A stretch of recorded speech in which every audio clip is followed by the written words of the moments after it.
Au nom du Père et du Fils et du Saint-Esprit. Amen. Mon Seigneur et mon Dieu, je crois fermement que tu es ici, que tu me vois, que tu m'entends. Je t'adore avec profonde révérence. Je te demande le pardon de mes péchés et la grâce de faire avec profit ce moment de prière. Ma Mère Immaculée, Saint Joseph, mon Père et Seigneur, mon ange gardien, intercédez pour moi. Lors des négociations que Napoléon Bonaparte a menées avec le pape Pie VII en 1801 pour la conclusion du Concordat, grand traité de la diplomatie vaticane et de la diplomatie française, le point d'achoppement le plus important a été sur la publicité du culte, c'est-à-dire sur le fait que les catholiques puissent avoir des cérémonies cultuelles, des messes, des processions publiques. Le gouvernement n'en voulait pas, mais il a fini par céder. Et Napoléon explique pourquoi. Dans un discours au Conseil d'État, il déclare « Le culte catholique sera public, mais cette publicité sera réglée par des lois de police comme anciennement. Au premier aperçu, nous n'en voulions pas. Mais le père Caselli était un des négociateurs du Saint-Siège, mais le père Caselli me fit remarquer que Jésus-Christ avait dit dans l'Évangile « Ce que je vous dis à l'oreille, prêchez-le sur les toits ». Le passage m'a frappé et m'a décidé. La phrase qui est citée par le père Caselli et reprise par Napoléon se trouve dans l'Évangile d'aujourd'hui. Jésus dit à ses disciples, entre autres conseils, « Ce que vous entendez au creux de l'oreille, proclamez-le sur les toits. Ce que je vous dis dans les ténèbres, dites-le en pleine lumière. » Autrement dit, Seigneur, tu nous appelles à l'apostolat. Tu nous appelles à parler de toi, à faire connaître ton message, à ne pas nous cacher. Au contraire, à être ouvertement chrétien, pourrait-on dire. Alors l'apostolat, ça peut être quelque chose d'assez difficile. Parfois, on a un petit peu honte de parler de Jésus, même si nous nous souvenons bien que Jésus nous a dit que celui qui aurait honte devant les hommes de lui aussi aura honte de cette personne devant Dieu son Père au jour du jugement. Donc nous savons bien qu'il faut toujours mieux se prononcer pour Jésus, mais malgré tout, ça peut être un peu difficile, c'est vrai. Parfois, les conditions ne sont pas non plus très simples parce que les gens ne sont pas toujours très intéressés par la foi. Mais malgré tout, c'est une nécessité, un besoin pour nous. Puissions-nous dire avec Saint Paul, comme Saint Paul, « Malheur à moi si je n'évangélisais pas ». Saint Paul disait ça de façon sincère. Il était profondément convaincu que toute son existence, toute sa vocation consistait à être uni au Christ et à le faire connaître autour de lui. Et nous aussi, qui avons été baptisés, eh bien, toute notre existence, toute notre vocation chrétienne consiste à aimer Jésus, à aimer Dieu et à le faire connaître autour de nous. Le Concile Vatican II a donné un enseignement absolument magistral qui est parfois un peu oublié. C'est que nous sommes tous appelés à la sainteté et à l'apostolat. Alors, souvent maintenant, on cite l'appel universel à la sainteté, mais on oublie un petit peu aussi l'appel universel à l'apostolat. C'est-à-dire que tous les chrétiens, nous pouvons tous être des apôtres. Alors, qu'est-ce que ça veut dire être un apôtre de Jésus? Est-ce que ça veut dire monter sur une chaise, se mettre au milieu d'une place publique et commencer à prêcher? Pourquoi pas? Mais dans le fond, c'est pas ça l'essentiel. L'essentiel, pour un chrétien ordinaire, ce n'est pas de prêcher à un grand public, c'est de parler de Jésus autour de lui, à sa famille, à ses amis. C'est d'ailleurs ce que font les chrétiens depuis tout le temps. Les parents transmettent la foi à leurs enfants. Il y a quelques années, j'étais témoin d'une scène émouvante à Rome, dans la basilique Saint-Pierre.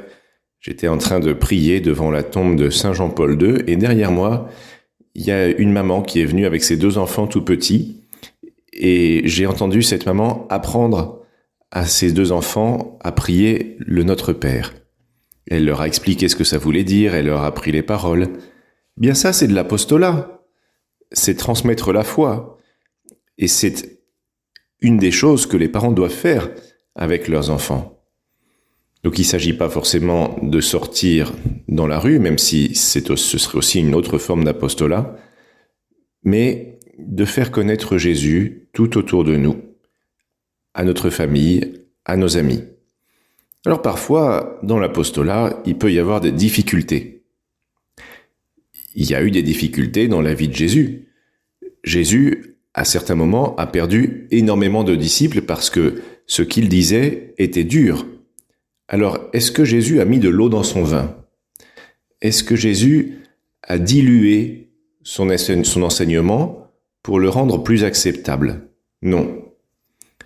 Il a dit, par exemple, lors du discours du pain de vie, où il dit « Celui qui ne mange pas ma chair et ne boit pas mon sang n'aura pas la vie éternelle en lui », eh bien, il n'a pas dit aux disciples qui sont partis parce que ça leur paraissait trop dur à entendre, il ne leur a pas dit « Attendez, revenez, on peut discuter, etc. » Non, il s'est simplement tourné vers les apôtres qui étaient restés avec lui en leur demandant « Vous aussi, vous voulez partir ?»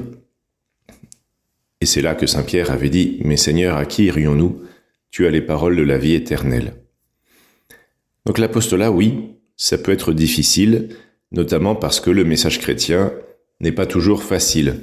Il n'est pas toujours facile, mais il est enthousiasmant, parce que tous, nous sommes à la recherche d'infini, même si on n'en a pas trop conscience. Il y a peut-être des personnes qui vivent un peu à ras de terre, et dont on a l'impression que la transcendance ne les intéresse pas, mais c'est pas le cas.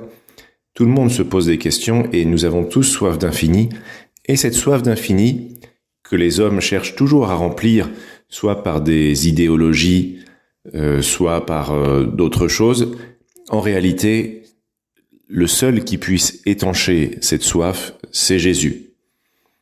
Il y a par exemple dans la jeunesse une grande soif d'infini, une grande soif disons de révolution, de changer le monde, de l'améliorer, de ne pas reproduire les erreurs du passé.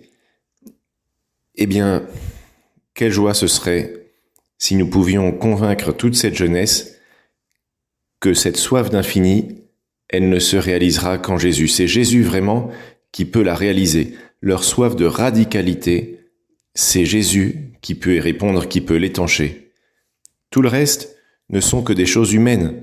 Donc une fois qu'on y est parvenu, il y a d'autres problèmes qui se créent. Alors que Jésus, se battre pour Dieu, travailler pour lui, ça étanche vraiment notre soif d'infini et de radicalité.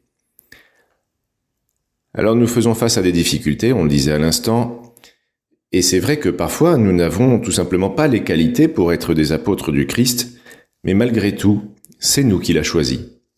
Et donc même si nous n'avons pas les qualités, nous avons la ferme confiance que nous pouvons faire tout ce que le Seigneur nous demande parce qu'il nous a choisis. Même si le découragement est compréhensible, parce que nous avons des limites que nous ressentons même parfois vivement, ce découragement peut être surmonté par un acte de foi en Dieu. Le Seigneur nous a choisis et donc nous sommes à notre place quand nous le faisons connaître. C'est vrai que Jésus nous a choisis sans aucun mérite de notre part, mais il nous a choisis réellement. Comme dit la devise épiscopale du pape François, Jésus fait miséricorde et il choisit. Miserando atque eligendo. Dans l'apostolat, les résultats sont importants, mais nous avons surtout une obligation de moyens. Parce que les résultats, c'est le Seigneur qui les donne. Saint Paul dit, dans la lettre aux Corinthiens, la première, me semble-t-il, il dit « Apollos a planté, moi j'ai semé, etc. mais j'ai arrosé, mais c'est Dieu qui donne la croissance. » Donc c'est toujours Dieu qui fait le travail. Mais Saint Paul dit aussi, comment Dieu va-t-il donner la croissance si tu ne plantes pas? Nous, ce que le Seigneur nous demande, c'est de déposer la graine de la foi par notre témoignage, par notre parole, dans le cœur des autres. Et ensuite, c'est lui qui la fera grandir. Elle grandira bien sûr d'autant mieux que nous prierons pour les personnes, parce qu'une grande partie de l'apostolat, ça consiste à prier pour les autres.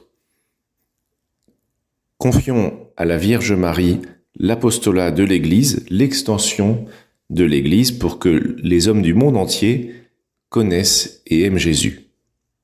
Je te remercie, mon Dieu, des bonnes résolutions, des actes d'amour et des inspirations que tu m'as communiquées dans cette méditation. Je te demande de m'aider à les mettre en pratique. Ma Mère Immaculée, Saint Joseph, mon Père et Seigneur, mon ange gardien, intercédez pour moi.